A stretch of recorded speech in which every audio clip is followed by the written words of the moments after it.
नमस्कार, मैं भूपेंद्र डोंगरियाल अपने कहानी संग्रह 9 दिन 100 कहानी की पहली कहानी आप सभी के लिए प्रस्तुत कर रहा हूँ। कहानी का शीर्षक है स्वप्न में भी स्वप्न। आज सुबह से ही मेरे अंदर एक अजीब सी उत्सुकता थी। हुआ यह था कि मुझे कल रात एक स्वप्न आया कि सुबह ठीक 7 बजे तुम्हारी मुलाकात एक बहुत बड़े जियोलॉजिस्ट से होगी। अभी तक मैं स्वप्न विज्ञान को जीवन में अधिक तरजीह नहीं देता था। कई बार मैं जो स्वप्न रात में देखता वे सुबह तक या तो याद ही नहीं रहते थे, या मैं जो स्वप्न में देखता था सुबह उनका ठीक उल्टा परिणाम होता था।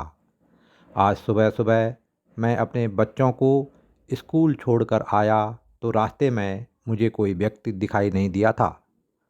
घर के अंदर पहुंचकर मैंने अभी अपना हेलमेट उतारा ही था कि एक व्यक्ति ने ठीक 7 बजे मेरे घर की डोरबेल बजाई।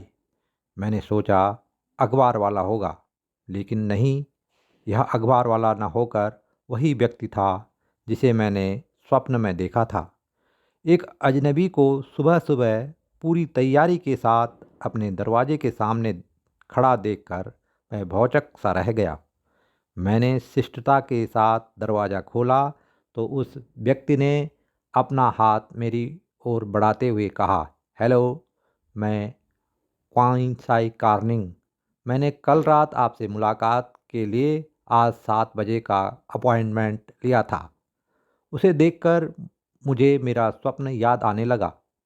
जैसे ही मैंने उत्सुकतावश अपना हाथ आगे बढ़ाया तो उसके स्पर्श से मुझे ऐसा प्रतीत हुआ जैसे शरीर में हल्का सा करंट चल रहा हो। मैंने मजबूती से उसका हाथ पकड़ा और फिर उसे अंदर चलने को कहा। वह अपनी टूल किट के साथ अंदर चला आया।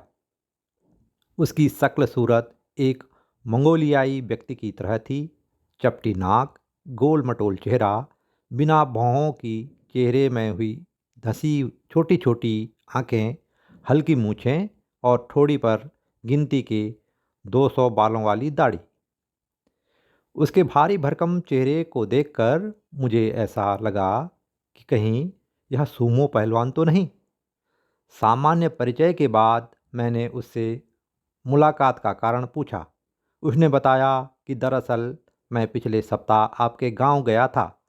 आपके घर की बाईं ओर के खेत में पृथ्वी के अंदर से आर पार जाने के लिए एक सुरंग तैयार करना चाहता हूँ। क्योंकि आप उस खेत के वर्तमान में मालिक हैं, इसलिए मेरे लिए आपकी अनुमति लेना बहुत ज़रूरी है। मैंने उससे पूछा, कार्निंग जी, इस काम के लिए आपने मेरा ही खेत क्यों चुना? मैं ब्राह्मण कुल में जन्मा सवर्ण हूँ। मैं इस धरती पर अपने पूर्वजों से विरासत में मिले उस 500 वर्ग मीटर के छोटे से खेत के कारण ही सरकार की नज़र में अगड़ा सवर्ण हूँ। वह खेत यद्यपि आज बंजर है, लेकिन पूर्वजों की उस संपत्ति के कारण ही हमारी सरकार आज मुझे पिछड़ा नहीं मानती। हमारे गांव में कई ऐसे पिछड़े लोग हैं जिनके पास सैकड़ों बीघा ज़मीन है।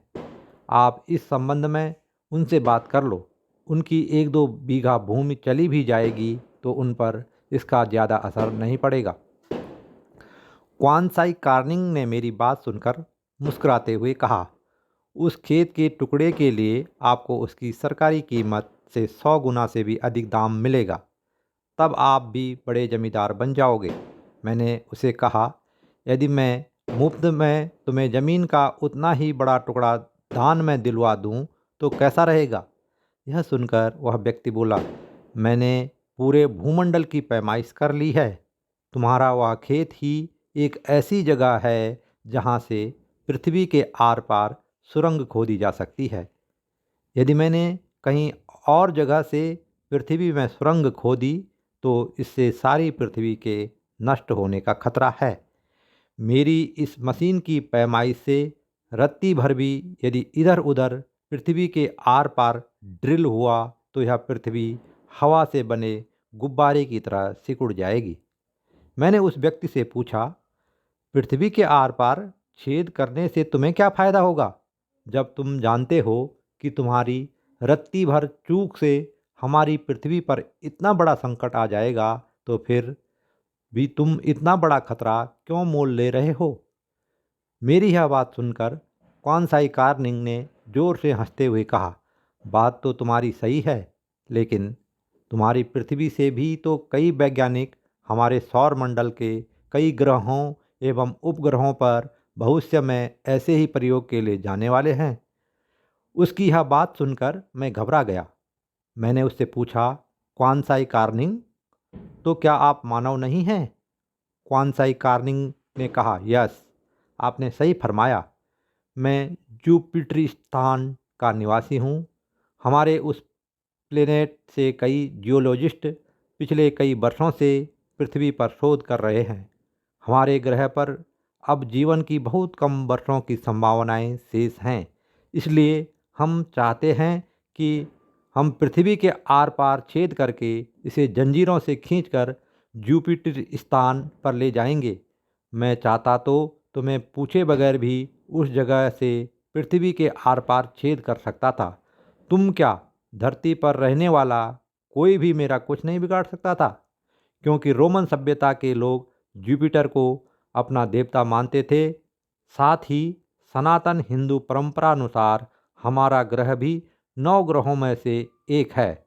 इसलिए हम सभी पृथ्वीवासियों को अपना करीबी मानते हैं। मैंने उस व्यक्ति से पूछा, इतनी बड़ी पृथ्वी को लोहे की जंजीरों से खींचकर 62 करोड़ 89 लाख किलोमीटर दूर ले जाने कोई मामूली बात न होगी क्वानसाई कार्निंग जी? क्वानसाई कार्निंग ने मुस्कुराते हुए कहा, हमारे पास लोहे से 1 अरब गुना मजबूत पदार्थ मौजूद है। इसके बाद उसने मुझे आलपिन से भी 10 गुना पतली एक तार दिखाते हुए कहा, क्या तुम इस तार को देख रहे हो? अच्छा, बताओ, तुम्हारे अनुमान से यह तार कितना वजन उठा सकेगा? मैंने तार को छूकर देखा और कहा, मुश्किल से 10-12 ग्राम। क्वानसाई कार्निंग ने मुस्कुराते हुए कहा, यह तार 10,000 वर्ग फुट क्षेत्रफल में बने 10 मंजिला भवन को उठाने के लिए पर्याप्त है, और जिस धातु का यह तार बना है उससे 1 लाख गुना और मजबूत पदार्थ भी मेरे पास मौजूद है। इसलिए तुम इस बात की चिंता मत करो। मुझे सिर्फ एक बार उस खेत में ड्रिलिंग की अनुमति दे दो, बदले में मैं तुम्हें माला माल कर दूंगा। मैंने क्वानसाई कार्निंग को हाथ जोड़कर कहा, हे अतिथि श्रेष्ठ, तुम हमारे देवताओं के गुरु बृहस्पति के वारिस हो, इसलिए मेरे लिए पूजनीय हो। इसके साथ साथ मेरे राशि के स्वामी भी बृहस्पति देव ही हैं। आपका ग्रह तो हमारी पृथ्वी को सृष्टि के आरंभ से ही परेशानियों से बचाता आया है। आज भी हम बृहस्पति ग्रह को पृथ्वी का वैक्यूम क्लीनर मानते हैं, क्योंकि बृहस्पति अंतरिक्ष के बड़े बड़े उल्का पिंडों को अपनी ओर खींचकर पृथ्वी को उनसे टकराने से बचाता है। इसलिए मेरी आपसे हाथ जोड़कर विनती है कि ऐसा कोई कार्य न करें जिससे हमारी धरती का अस्तित्व भी खतरे में पड़ जाए। मुझे ऐसी धन दौलत नहीं चाहिए जिससे हमारी धरती माँ को लेस मात्र भी नुकसान पहुँचे। मेरी बात सुनकर क्वानसाई कार्निंग ने मुस्कुराते हुए कहा, ठीक है धरती पुत्र, अपनी धरती माँ के लिए आपके विचार बहुत श्रेष्ठ हैं। इसलिए भारतवर्ष की सरकार तुम्हें आर्थिक रूप से पिछड़े होने पर भी अगड़ा मानती है। उठो, अब सुबह हो चुकी है। दरअसल यह एक हकीकत नहीं है, बल्कि तुम स्वप्न में भी स्वप्न देख रहे थे। जब तक तुम्हारे जैसे लोग पृथ्वी लोक में जीवित हैं, तब तक इस धरती का कोई कुछ नहीं बिगाड़ सकता।